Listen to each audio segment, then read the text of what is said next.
So, hello everybody, welcome to our Catch and Do tank for this new Catch and Do session by Blue Morpho. So as you know, Catch and Do by Blue Morpho is a series of inspiring sessions which invite you, the audience, to shape your mind on key innovative topics. So, this session is recorded and you will all get access to the link to the recorded version. This is an interactive workshop, so we will ask your contribution and you will have the opportunity to share your views during live surveys. And at the end of the session, we will also take all your questions and answer additional questions about the topic of agriculture, which is the topic of today. So don't hesitate to ask all the questions throughout the whole session. The question box is here for that. So, I'm Julien Cribassa. I'm an innovation developer at Blue Morpho, and today we'll be talking about agriculture and what solutions to help preserve soils. So, since the 18th century, population has grown, the related demand for food have grown, and it has led to the development of agricultural practices with negative impacts on environment and even on people.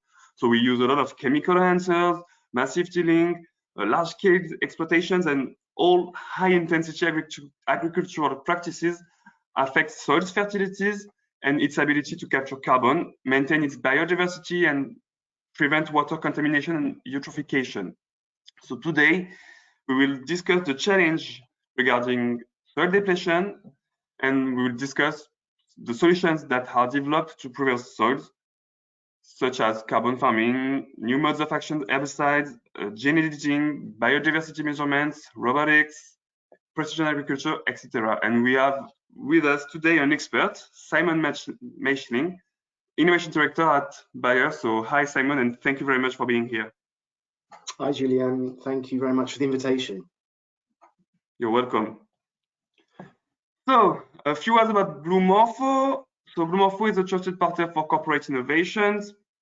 Organizations work with us to open and access new ecosystems, detect new market opportunities, and activate collaborations and investment in new technologies, new business models, and new ventures. We are operators of tailor-made and human-centric open innovation, from R&D to investment and up to merger and acquisition. We are experts in deep techs and new business models with a strong focus on positive impact. And our mission is to connect the leaders of the next innovation wave. Enough introduction, let's get into it. So this is the first question for you guys, the audience. According to you, who is Simon and what keeps him up at night? So you will see all now launching on your screen and you can answer it. So what keeps Simon up at night? That soils cannot store carbon anymore. There is no startup anymore in agtech. That yields are falling due to climate change. The end of use of herbicides or the fear to lose is saxophony.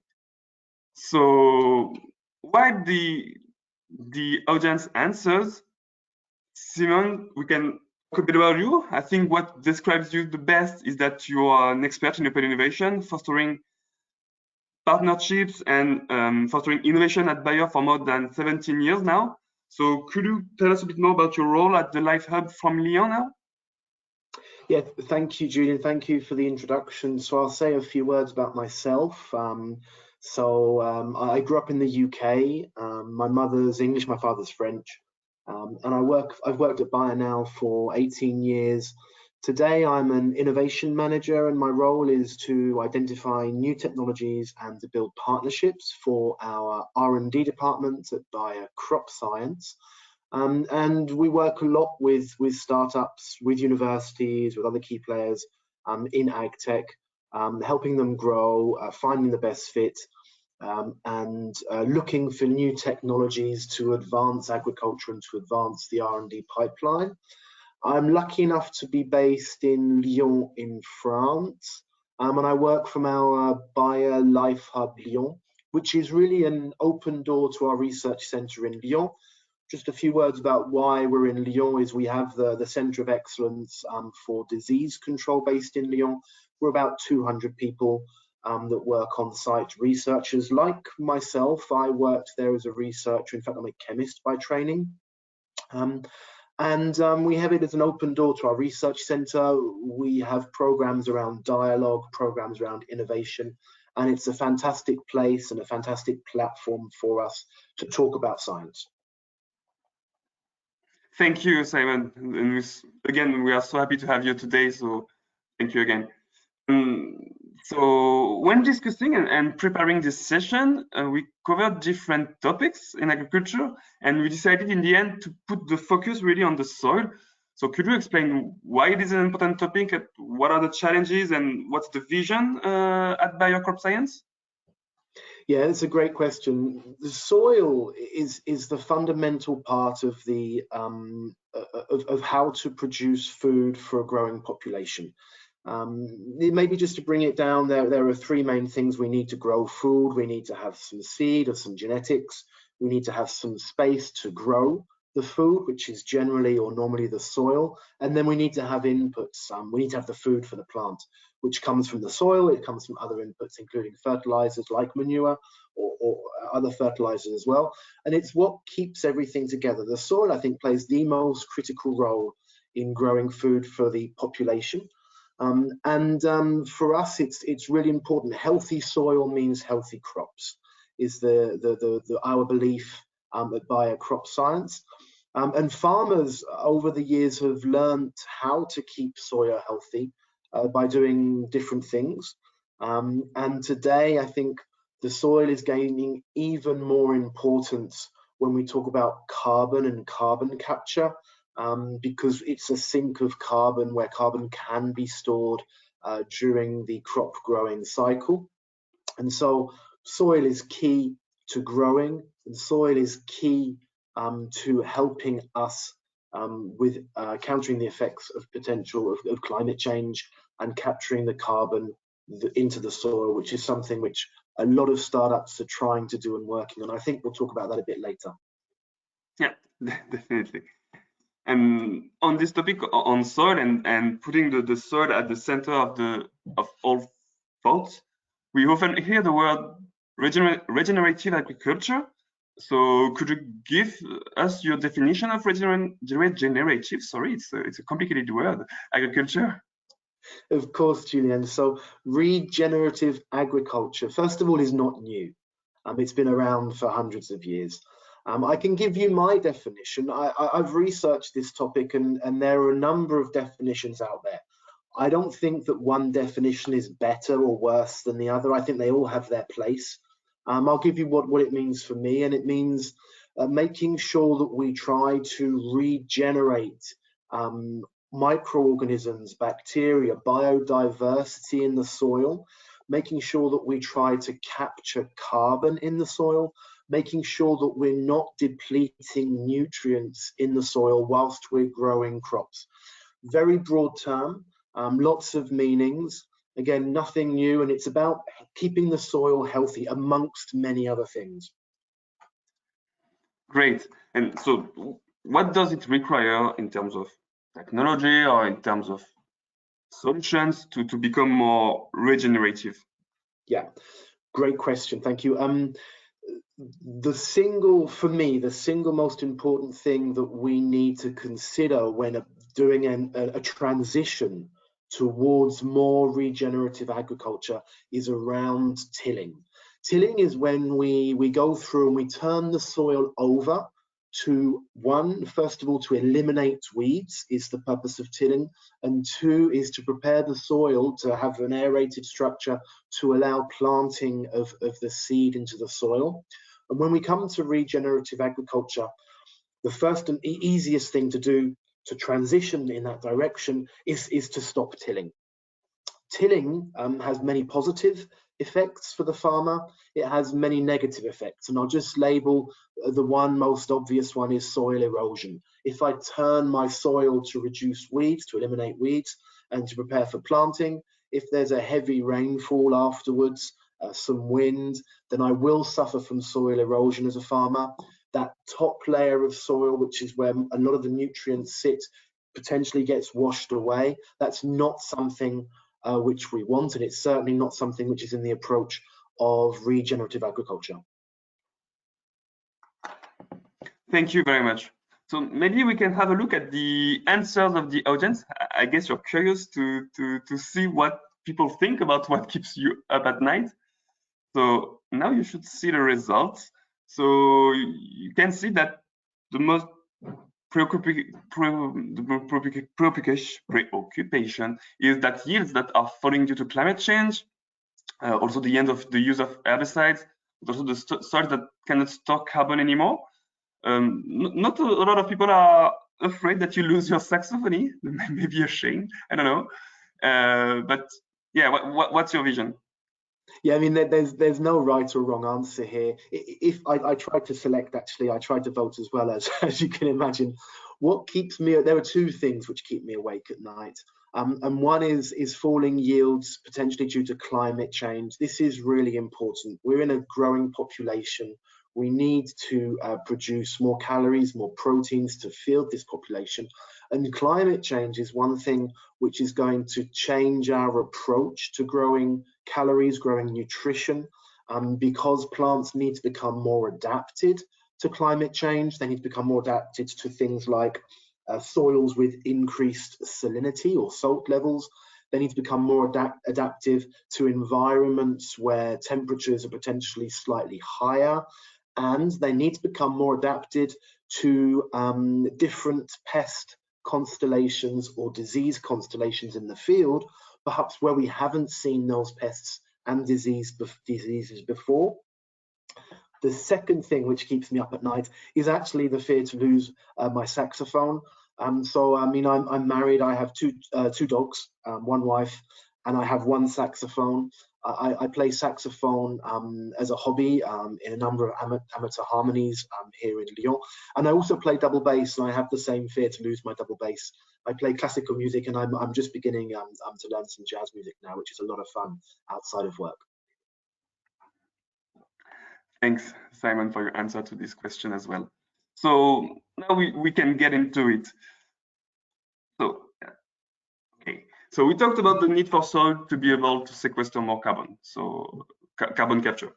And this could address a lot of things and the major challenges of CO2 emissions in agriculture, but not only, but especially when the agriculture sector represents 10% of emissions in Europe. Actually, according to INRAE in France, so research center, if we increase the amount of carbon in the soil by 0.4% per year, we could stop the annual increase of CO2 emissions in the atmosphere. And on this topic, we hear about different solutions to address this carbon sequestration topic. So limit tilling, as you talked about a bit, grazing the animal for longer, grow more intermediate crops. But I'm quite curious about the vision of the audience on this topic. So according to you, what is the main challenge limiting carbon farming? So is it the lack of cost-effective technologies? Is it that the food demand is too high according to you? Is it the absence of supporting regulation that will limit this? Is it the need for a new business model for farmers, or even the lack of knowledge on this topic of farmers? So Simon, while the people are replying to the poll, I have a general question for you. So do you think that changing operations at the farm level to capture more CO2 and to limit emissions is possible? Yes. There are two main things that I consider when approaching that at the field level is what can I do on the field, or let me say in the field, in order to limit carbon release, so effectively capturing more. And the first one there is no-till, is moving to a no-till agriculture. At least in the short term, that's a way which I can increase carbon stockage in the ground. And then the second one is slightly more complex. It's on the field. how can companies like Biocrop Science innovate and support farmers to reduce their emissions footprint whilst maintaining their yields? And I give the concrete example there of tractor. How many times do I need to pass, as a farmer, how many times do I need to pass in the field with my tractor in order to do operations to maintain my yield? So they're the two, not the only two, but there are the two high-level ways that I'm thinking that this topic can be approached. Okay, great. Thank you very much. And so I've closed the poll. So coming back to the previous question, what is missing according to you and according to your vision, working 17 years at Biocrop Science to develop more carbon farming? Yeah, there are two things for me which are missing, and one is knowledge and understanding by the farmers, the customers to these programs, on what and how to do it. There is some regulation in place. That regulation could be clearer to understand, and I think part of that is why farmers are not quite understanding what's happening.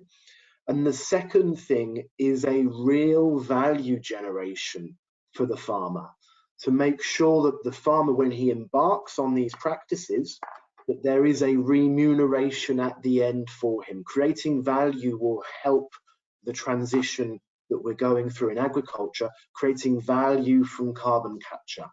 And I want to give one or two examples, if I can, Julian, some concrete examples on what I'm seeing in the startup world around people or teams of people trying to address that. And the first alliance I'd like to reference is called the Climate Agriculture Alliance. I don't know if I can put the link in the chat. I'm going to try and put the link to the website in the chat. Yeah. This is open innovation, what's happening here, and what this alliance has done is they've grouped together a number of startups all working in the carbon farming area. I love to call this co-opetition, so it's cooperation between competitors. The startups are competitors, either direct or indirect competitors of each other.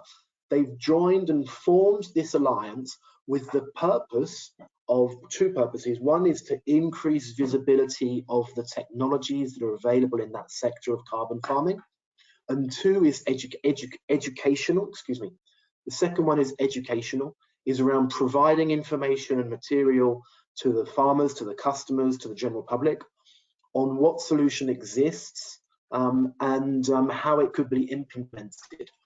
And what I find exceptional about this alliance is you can register, you can go through a few steps, and in fact, they will come back with a recommendation for which startup or which technology to work with for your specific problem. If you're farming wheat, for example, in France, if you have livestock or not, if you're farming corn to feed to your livestock. And this is really, for me, a fantastic way of how we can work together and become more powerful together to help advance the transition together. And I'll just call out some startups because they're based in Paris. I'd like to call out RiseAg. Etienne, the CEO from RiseAg, fantastic job in this area. And I'd love to call out Jean-Marc Lévy from Carbon Farmers, also based in Paris. Both of them are incubated today at the Shake Up Factory, part of Station F in Paris. They're doing a fantastic job advancing this technology. Good, very, very interesting. And prior to the session, when talking with people promoting this session, we had a very interesting question. So how carbon can be measured? That's a great question. This is I'll call this the holy grail today. So if we're discussing increasing anything, and today we're discussing increasing carbon in the soil, there are two really important things which need to be done. I can hear the audience already clicking down to these two things.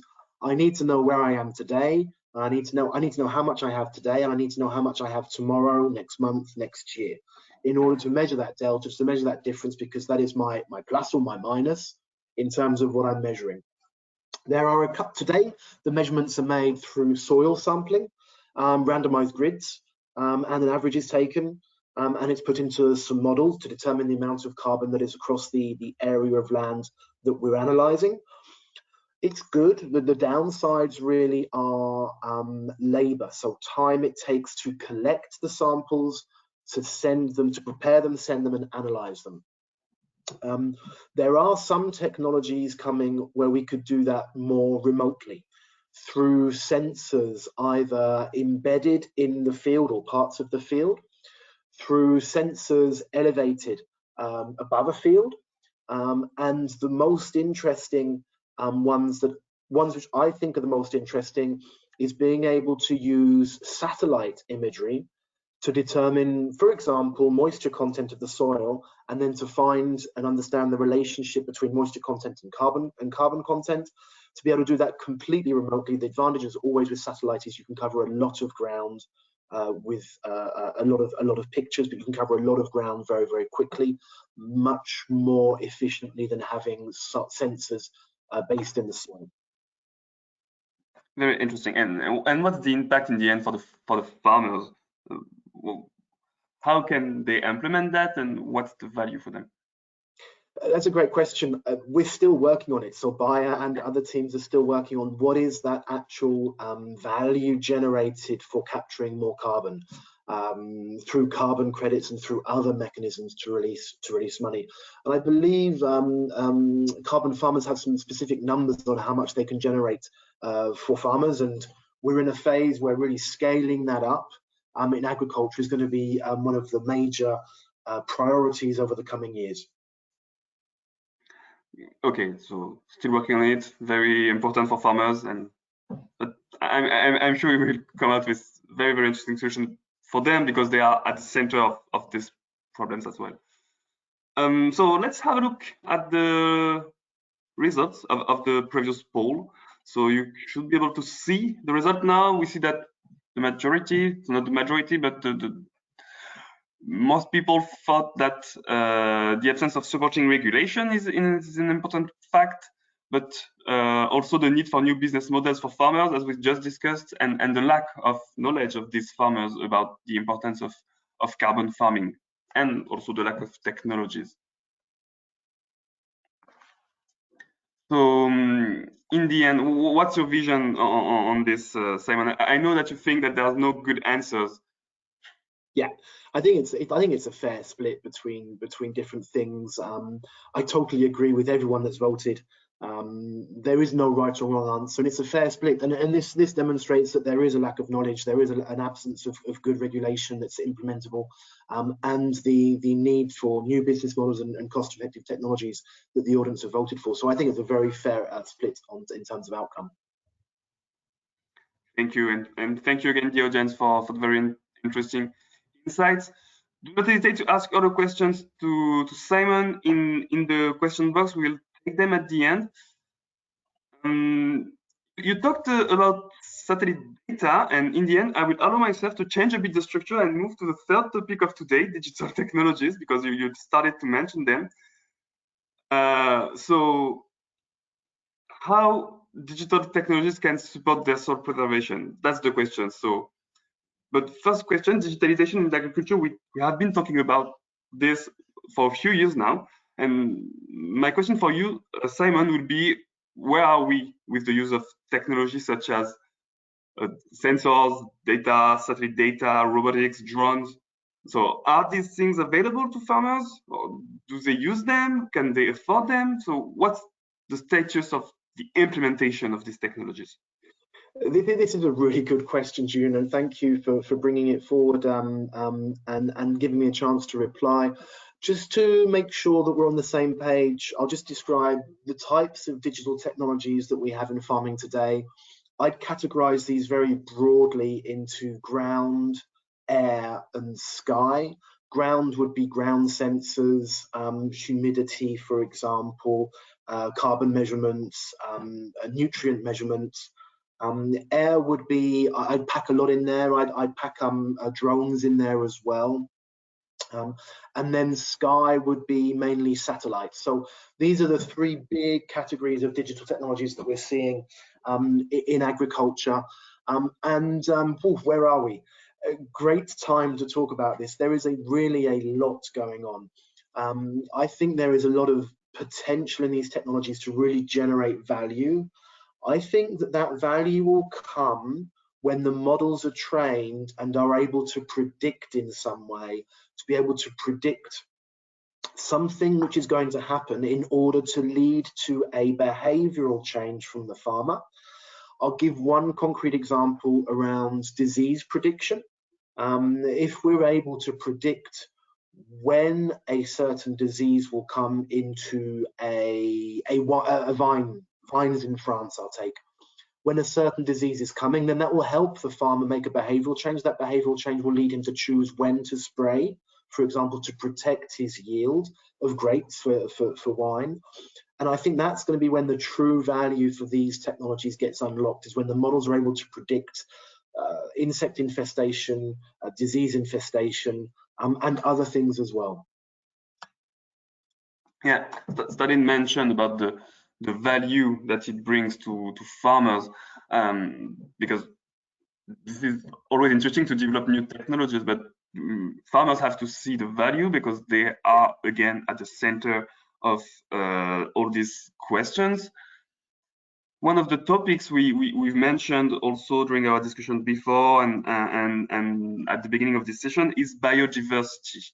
So soils are depleted. We have a loss of biodiversity. So are there solutions to measure biodiversity? This is a really important question. I'm going to link it back to our discussion at the beginning on regenerative agriculture as well. One of the pillars of regenerative agriculture is also to help increase the biodiversity in the soil, biodiversity of microbes, of bacteria, of plant, of fungi, of other matter as well. When we want to move to being able to increase something, as with carbon, we need to be able to measure it. Where are we today and how are we plus 1 month, plus 1 year, etc. This is going to be absolutely key to farmers adopting new technologies to be able to increase their biodiversity. And I could even imagine a world in the future where there are where the farmer can generate value or be remunerated for having more biodiversity in his fields.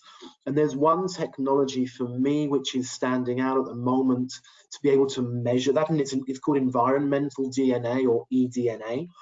It's able to from a sample of water or a sample of soil, it's able to extract the DNA that is in the soil from mammals that have passed and left feces, or from bacteria or fungi or microorganisms that are already present in the soil, and classify them into different genus. Which species is that on a high level?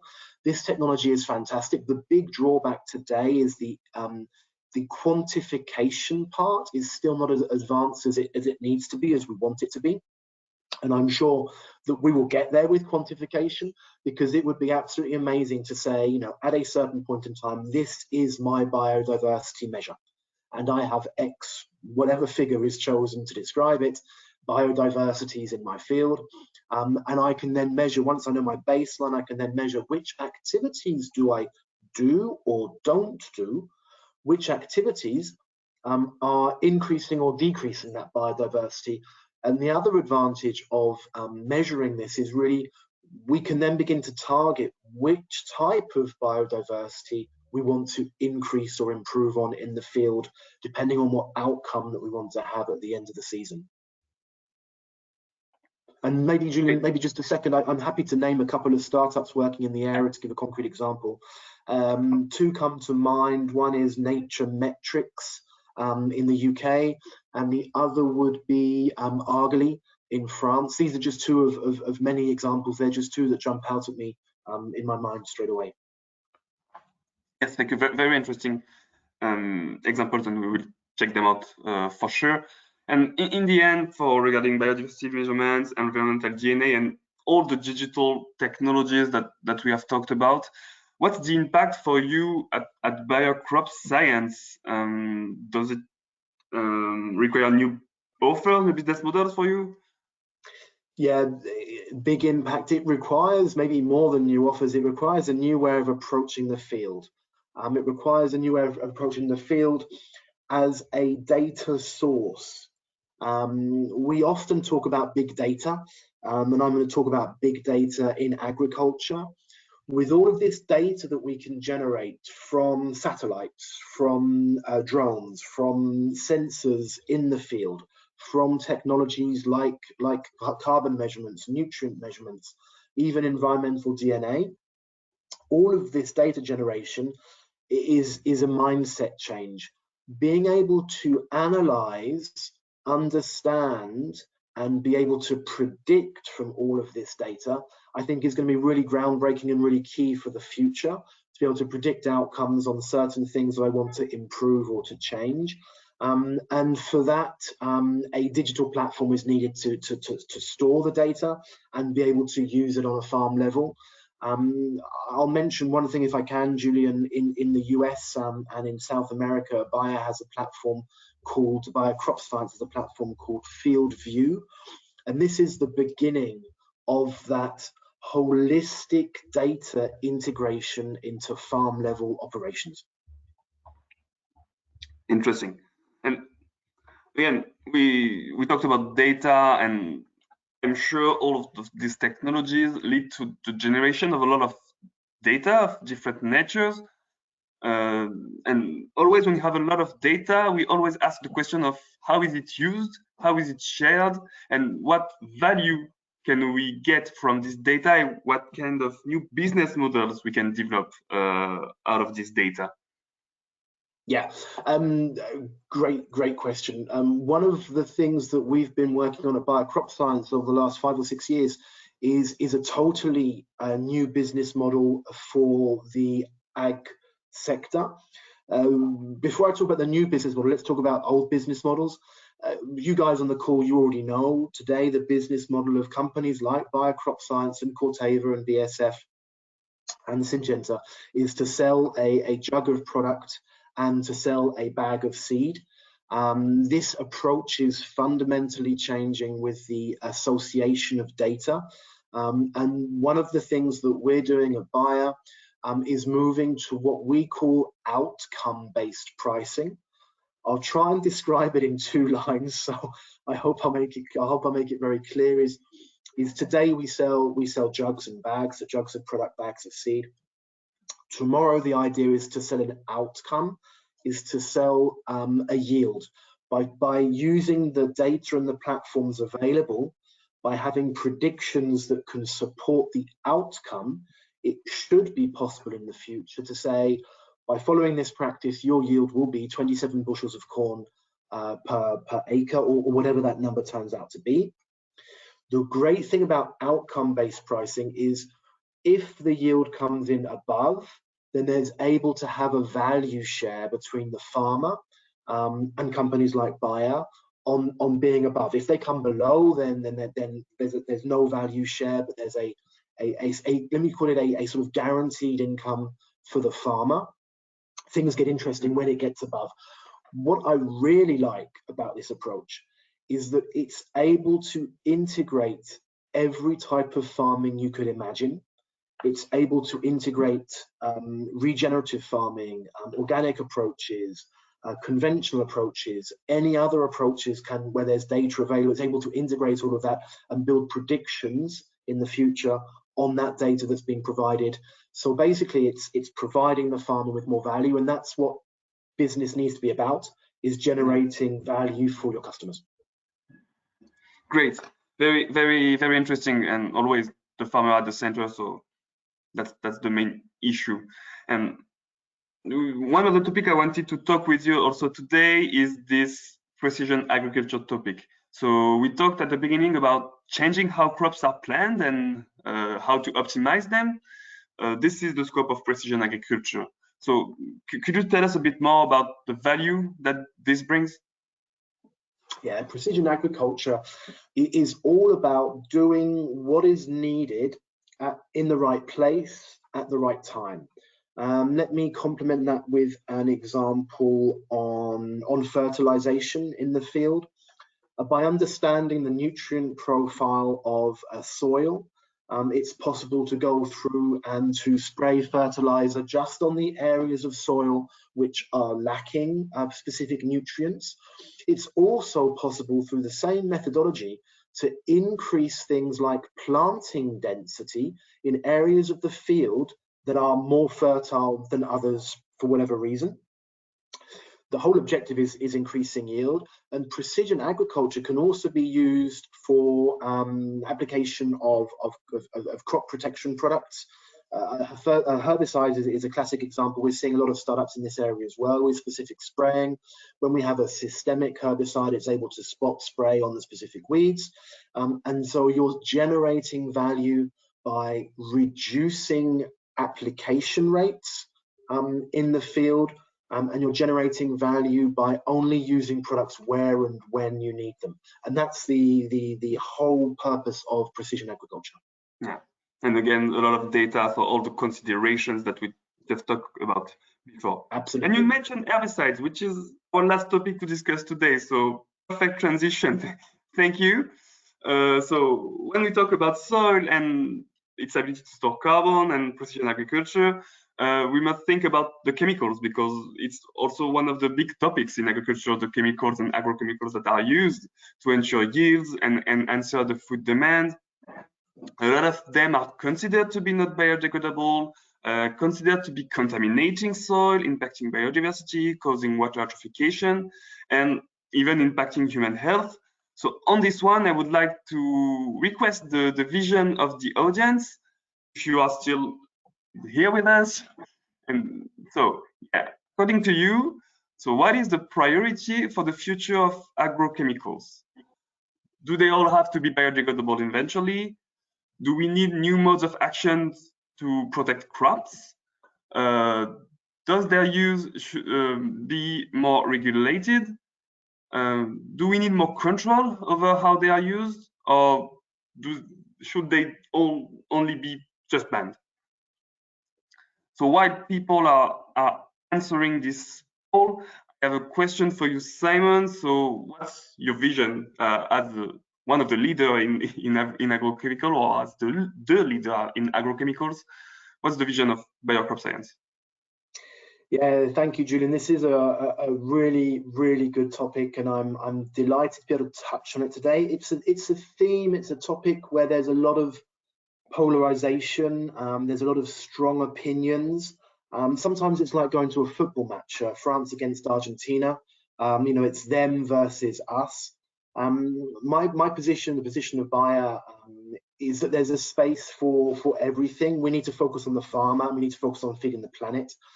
And we need to transform the way which we discover and which we develop small molecule crop protection, including herbicides, insecticides, and fungicides.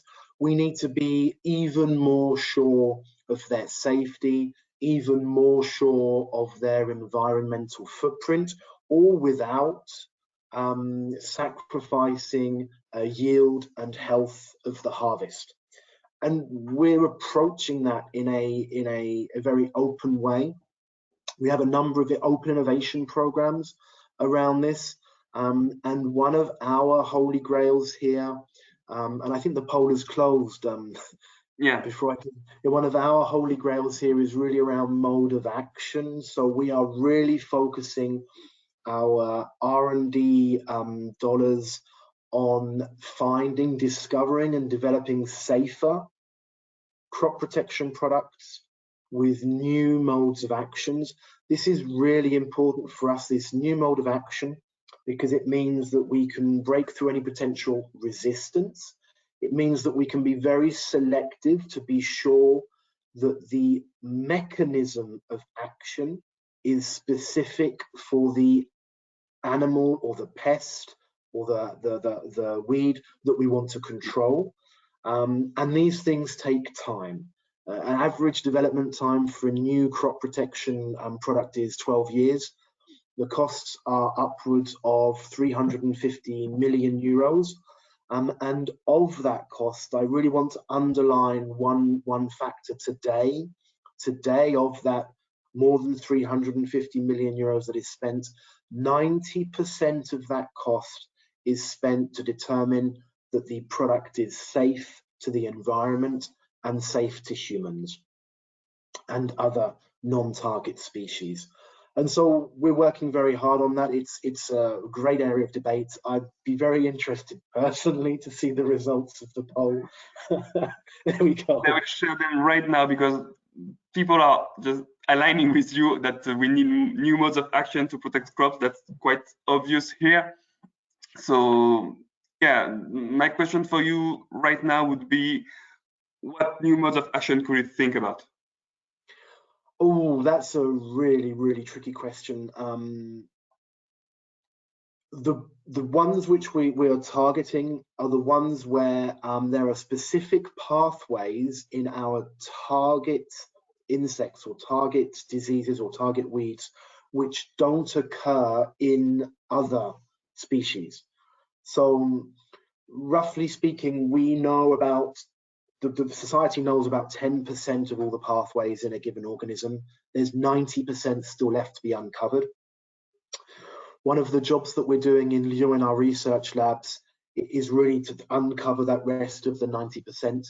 And so this is really what we're targeting. I can't name one in particular because I don't know, but it would be one where it's specifically only found in that weed or in that insectoria in wheat, or in soybean rust, Asian soybean rust in soya, or in Lepidoptera in corn, where we can really be precise about the target inhibition and then about the control of that pest.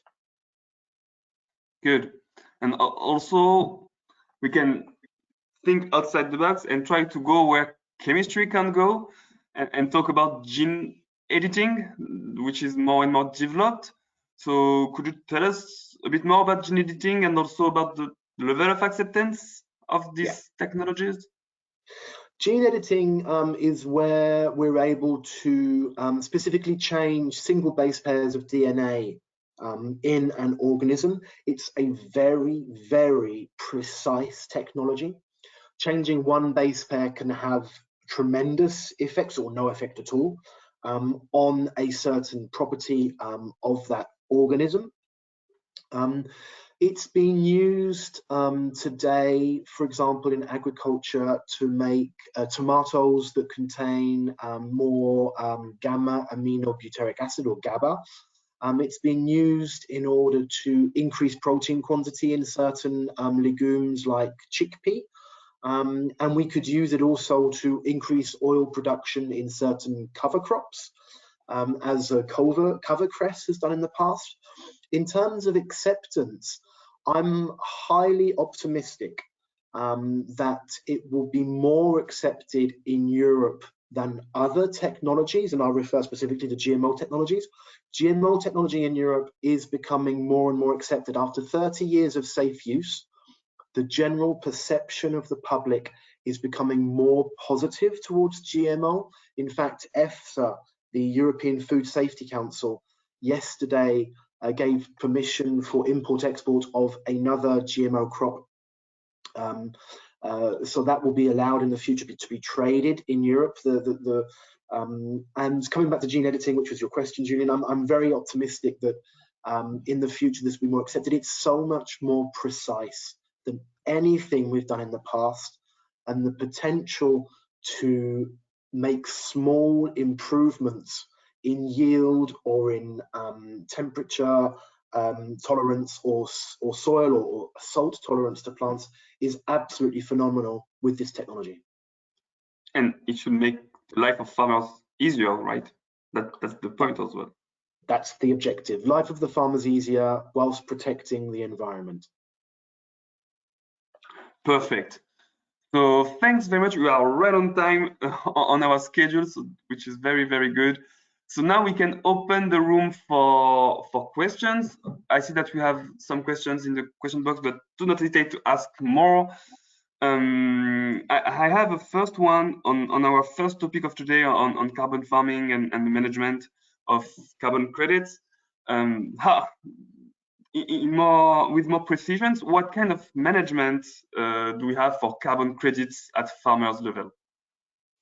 There are a number of systems in place. In terms of giving credit, there are systems where the farmer can get a direct return each year, let's say, on the carbon he's captured. There are other systems as well with around carbon offsetting.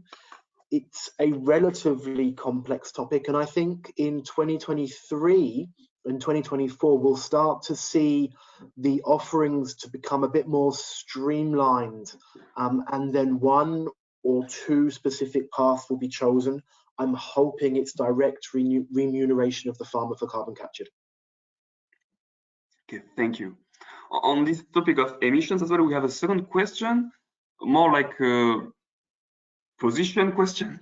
So a lot of greenhouse supporters are claiming that the most important aspect for plant quality is the seed, and that growing on a real soil has a limited impact. So what is your position on this assertion? I love this question. This is a very interesting one. I'll totally agree that what is put into the ground is the most important thing. The genetics that you choose to plant is the most important decision that you'll make. Whether it's grown in soil or not, I think is a decision that the farmer needs to take himself. There are advantages to hydroponic growing. We've seen this in the Netherlands with tomatoes.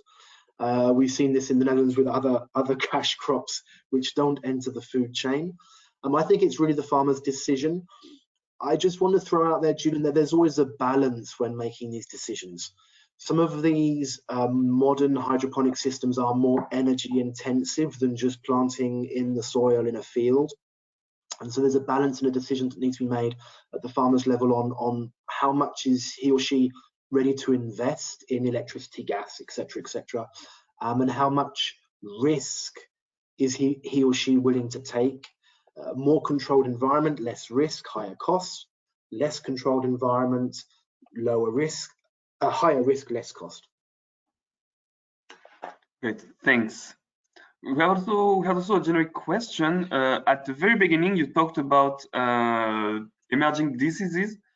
The question is, what about emerging diseases in connection with climate change? Are there estimations or?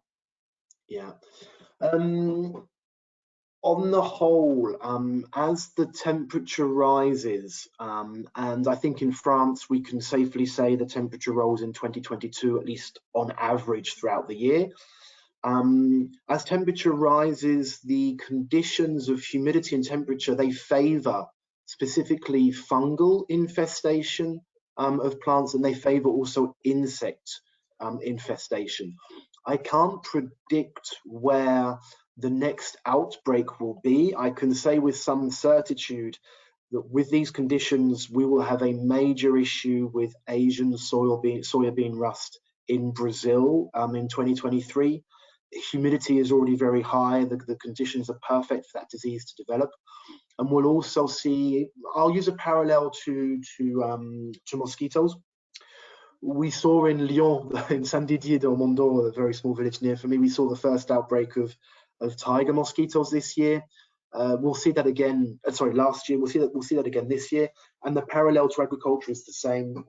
We'll start seeing more invasive species coming and setting afoot in Europe with these increased temperatures that we're having, making it more amenable for reproduction for these unwanted pests. Very interesting. I have a question about the gene editing. From a regulatory perspective, what do you think about gene editing to use non-plant species to produce plant extracts from difficult to handle species? That's a very specific question. So whenever we talk about regulatory authorities, we do need to have some sort of geographical view on that. I think in the US, a very pragmatic approach is being taken, as with other countries like Japan. I think in Europe, I'm optimistic that a well-educated, pragmatic approach will be taken as well. I'm optimistic. I think that these tools on a research level need to be explored. And I think on a commercial level, we haven't yet seen any blockbusters come from this technology. I do believe it's only a matter of time, because we can do things with gene editing that we could do through natural breeding or hybridization.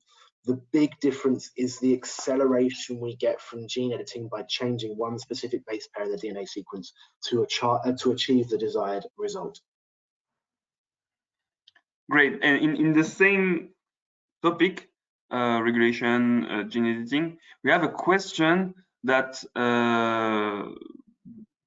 so Manash Chatterjee is agreeing that about the power of gene editing, but it's considered as GMO in EU so far, and IP is very expensive, so it's expensive to develop. So what's your view on that? So yes, very precise. Yeah, Europe is still trying to understand whether gene editing should be grouped with GMO. Scientifically speaking, it shouldn't. So that's my personal opinion. The good thing about IP is that there's an expiry date. So it's just a matter of time. I know you're probably as impatient as I am. It's just a matter of time before some more of these tools will be more generally available outside of research labs. Great. Now coming to the topic of our last topic of today, what was new modes of actions, agrochemicals. We have a question about biostimulation as a good solution and a real advantage compared to hydroponics. So, do you think it brings a real advantage compared to other technologies that are developed? I mean, I think, and Julian, I mean, every technology has its place. And if the farmer is seeing great results using a specific a solution or combination of solutions, then absolutely this farmer needs to be supported to maintain that and to continue seeing the great results. So where people are seeing that it works, we need to continue doing that and continue making sure it works. In agriculture, there cannot be and there never will be a one size fits all. Every single field is different. Every single hectare of a field is different in terms of soil and microclimates and humidities. And sometimes these technologies won't work in specific fields. So where it works, fantastic, let's keep doing it. Where it doesn't work, let's continue to look for new solutions that can give the desired outcome. Good. And as an extension of this question on biostimulants, would Bayer be interested in biostimulants made from seaweed, which is a very specific question? Yeah, it's a really good question. So in terms of biostimulants, which are used to boost the growth of the plant or even to protect the plant from unwanted disease or insect, we've taken a very, very open approach to our open innovation. In fact, we're now partnering for all of the early stage research and development on those technologies. The partner is in the US, in our West Sacramento site as part of the Join Bio venture. We're interested a lot in technologies which have already reached a TRL, a technology readiness level of around 7, maybe even 8, so 7 to 9. Let me give a nice range there. They're the sort of technologies we're interested in investigating further. So if it fits into that bucket, then don't hesitate to reach out to me, and I can find you the way to the right people in the organization who are there to review those sorts of technologies. Great, thanks for your answer, and also leads to further discuss on this topic. Also, a question about specific solution, more on this question of carbon. So I would like to ask Simon about his view on biochar and biochar technologies for use in the soil in order to help enhance its properties and contribute to soil carbon sequestration, among others. What a great question. So when I hear biochar, I immediately think of lignin. Forgive me if this is not what you're talking about. One of the major waste products from the forestry industry, the cellulose industry. Once the cellulose is extracted, is lignin. Somehow I'm assuming this gets converted into what you're calling biochar. I think there's an opportunity. If you can demonstrate that you're generating value through carbon capture, there's definitely a place. I will raise a concern, Julian, if I can. It's in terms of the amount of biochar that needs to be applied to a field in order to have a positive contribution on the carbon captured. I just don't know how much that is. It's a knowledge gap on my side. If these amounts are reasonable, if there's a value generation after application, then yes, this could be an interesting solution. The value creation question will be the most important one to answer. Great, thanks. And last question for you on precision agriculture and biota research. Can the increased quality of data gathered from soil biota make inputs usage more predictable? So for example, understanding the proportion of nitrogen-fixing bacteria colonies, predicting how some biostimulants can work. Yes, is the short answer, Julian. Yes. Yeah, I really like that part of the question around nitrogen fixing bacteria. I think there's a massive potential there as well. And linking into what we said as well through gene editing, being able to have colonies of nitrogen producing bacteria, taking nitrogen from the air, fixing it from the air and making it available in a form for the plant, I think it has a real potential to disrupt the fertilizer industry and a real potential to support us with our goals, our combined goals of everyone on this call, and that's to support the growing population with calories and proteins to eat, so to support a growing population with food. Thank you very much. So that was our last question. Thank you, Simon, again for all these answers and all the interesting discussion. I have two last polls, quick polls for the audience. The first one is what topics that we discussed today catched the most your interest. On this one, you can answer several possibilities. So what were the most interesting topics according to your activities of today?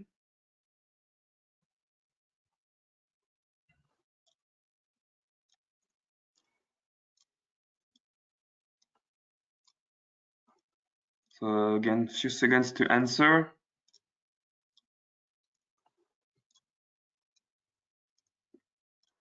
See that there are still people answering.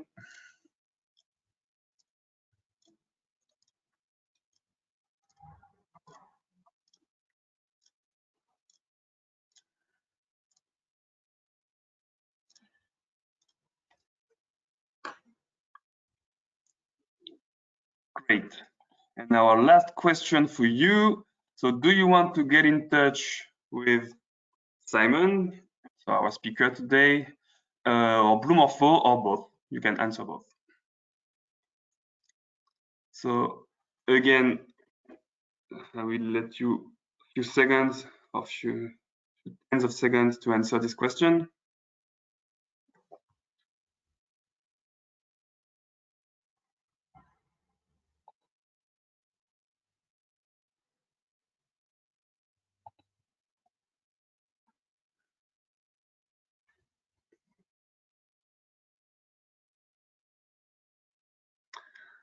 So thank you very much. Now is the time to close this session, to thank the audience for your active participation and your very interesting question, to thank you, Simon, for the discussion and for your answer to all the questions. That was incredibly interesting to discuss with you today, so thank you very much. And thank you, Julian and the Blue Morpho team for the invitation today. I really appreciate it.